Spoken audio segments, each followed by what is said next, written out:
武技の女王として戦後に日本に太陽のような明るさを届けた笠置シヅ子。しかし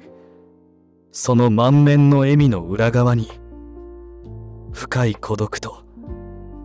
愛する人との血を吐くような別れがあったことを皆さんはご存知でしょうか。彼女がなぜ赤子を抱えてステージに立ち続けなければならなかったのか、そしてなぜ人気絶頂の最中あえて歌を捨てる決断をしたのか。今回は時代を駆け抜けた一人の女性、笠置シヅ子の魂の記録を紐解きます。1914年香川に生まれた少女。彼女の人生は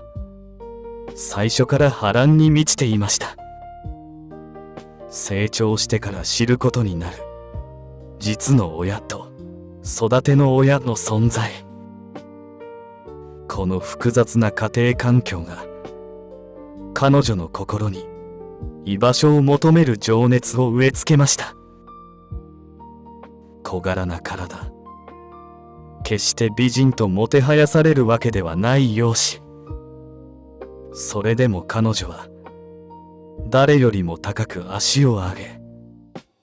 誰よりも激しく踊りました。舞台に立った彼女はコンプレックスをエネルギーに変え、大阪の夜を彩るスターへと駆け上がっていくのです。道頓堀の松竹楽劇部、後の OSK に入団した彼女。当時の歌劇界は宝塚を筆頭に清く正しく美しくが絶対の価値観。しかし小柄で目立つ容姿ではなかった彼女が選んだ生き残る道は優雅に舞うことではなく、魂をむき出しにして踊ることでした。誰よりも早く稽古場に現れ、足が腫れ上がるまでステップを踏む。彼女にとっての舞台は不安や孤独を忘れられる唯一の聖域だったのです。1938年東京からやってきた作曲家服部良一との出会いが訪れます。二人の初対面は決して華やかなものではありませんでした。しかし服部が求めていた日本人にないリズム感と笠置が持っていたむき出しのパッション、最悪の出会いは日本音楽史を塗り替える最強のタッグへと変わっていったのです。1939年服部は彼女のためにラッパと娘を書き下ろします。ドレミファソラシドという音階さえ無視して叫ぶように歌う笠置の姿に当時の観客は度肝を抜かれました。しかし時代は戦時色を強めていきます。ジャズは弾圧の対象に。それでも彼女は軍部に監視されながらも舞台上で命の輝きを表現し続けました。不自由な時代だったからこそ彼女の歌声は自由を求める民衆の心に突き刺さったのです。戦時下の1943年、空襲の足音が迫る中、運命の出会いが果たされます。当時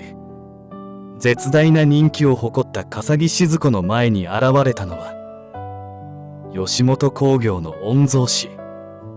吉本英介でした。早稲田大学に通う9歳年下の彼は彼女の熱狂的なファン。しかし二人の恋の前に立ちはだかったのは吉本興業の創業者であり女帝と恐れられた母吉本清でした。清は自分の息子と人気歌手の交際を認めませんでした。当時の芸能界の地位は今ほど高くなく、家紋を守るためにはふさわしくないと考えたのです。二人は密かに文通を続け、戦火の中命がけで愛を育みました。しかし1947年5月、日本中が東京ブギウギで踊り出す直前、英介は結核によりわずか24歳でこの世を去ります。笠木の手元に残されたのは、彼が最後に書き残した数通の手紙とお腹にいた新しい命だけでした。出産直前に最愛の人を失った彼女は泣き晴らした顔で舞台に立ちます。あの大ヒットの裏には、愛する人を失った母としての覚悟が刻まれていたのです。なぜ焼け跡の日本でブギだったのでしょうか。戦前、日本の音楽界は軍部による検閲によってジャズや軽快なリズムを禁じられてきました。人々は暗く重苦しい軍歌を歌うことを強要されていたのです。終戦を迎え、自由が手に入った瞬間、人々が求めたのは解放でした。東京ブギウギのあのリズムは、軍歌の音に対する最大の反抗でもあったのです。笠木がステージで足を高く上げ、全身を激しく揺らす姿、それはかつて女はしとやかであるべきと縛られていた日本の女性たちにとって目に見える形の自由でした。ブギは単なる流行歌ではなく、民主主義の産声であり、抑圧された感情を爆発させるための武器だったのです。笠木静子を語る上で欠かせないのが生涯の師、服部良一です。服部は笠木の声を楽器そのものと評しました。買い物ブギのレコーディング時、あまりに複雑なリズムと膨大な歌詞に、笠木は先生、こんなん歌えまへんと弱音を吐きました。しかし服部は君ならできると一言。結局笠木はその難曲を完璧にこなし、唯一無二の表現へと昇華させました。二人の絆は単なる師弟関係を超え、戦友に近いものでした。服部は笠木のために彼女の欠点さえも魅力に変える譜面を書き、笠木は服部の譜面を新宅として血肉に変えました。この二人がいなければ日本のポップスは数十年遅れていたと言っても過言ではありません。ここからは東京ブギウギのリズムの秘密を深掘りしましょう。服部良一がこの曲に仕掛けたのは単なる陽気なメロディーではありませんでした。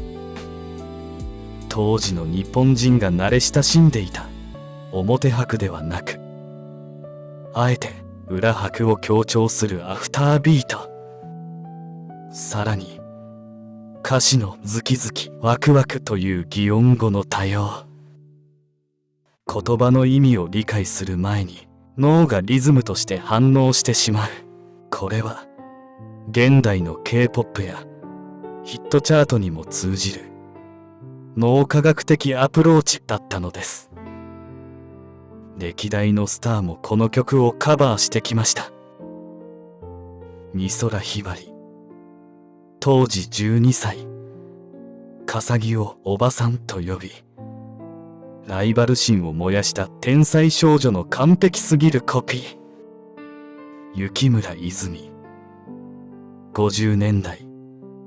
より洗練されたアメリカンスタイルで歌い上げた正統派の継承。ダウンタウンブギウギバンド、70年代宇崎竜童がロックの解釈で蘇らせた男のブギ。福来スズ子、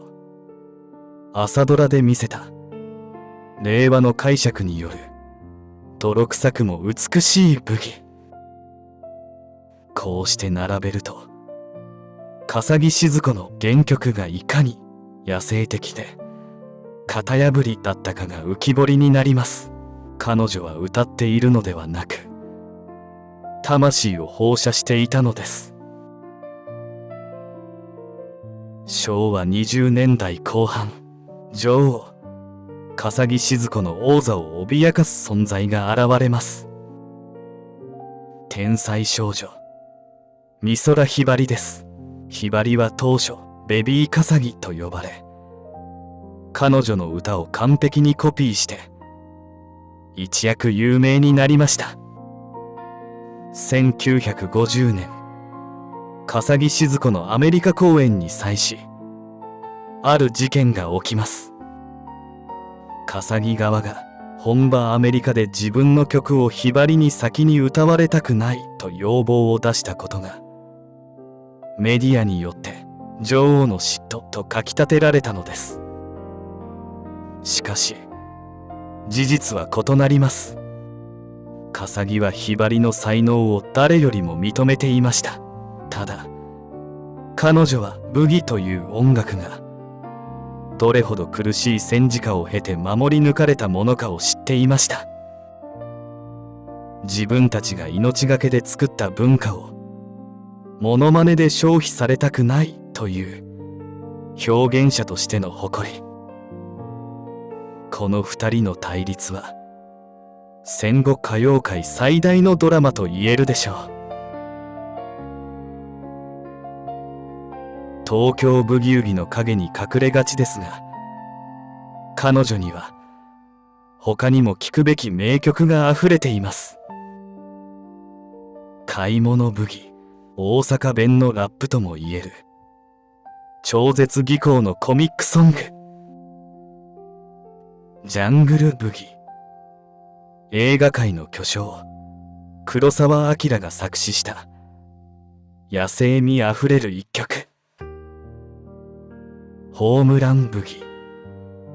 野球熱に沸く日本を象徴する応援歌。これらの曲に共通するのは常に庶民の視線であること。彼女は雲の上のスターではなく、買い物に悩み野球に熱狂する私たちの隣にいる歌手だったのです。42歳での歌手引退、その裏には最愛の娘栄子さんへの思いもありました。最高の母でありたい、最高の笠木静子でありたい。彼女は自分が衰えていく姿を晒して同情を買うことを良しとしませんでした。ステージを降りた後、彼女は一度も人前で歌うことはありませんでした。たとえ数億円のオファーがあっても、彼女はわてはもう歌手やおまへんと断り続けました。この沈黙の美学こそが笠木静子を永遠のレジェンドにした最後の一筆なのです。戦後の闇を歌声一つで青空に変えた笠木静子。彼女が残したズキズキワクワクという魔法は今あなたの心の中でどう響いていますか？人生どん底の時こそブギのリズムを、彼女の笑顔を思い出して、少しだけ腰を振って歩き出してみませんか。最後まで聞いてくださりありがとうございました。また次のお話でお会いしましょう。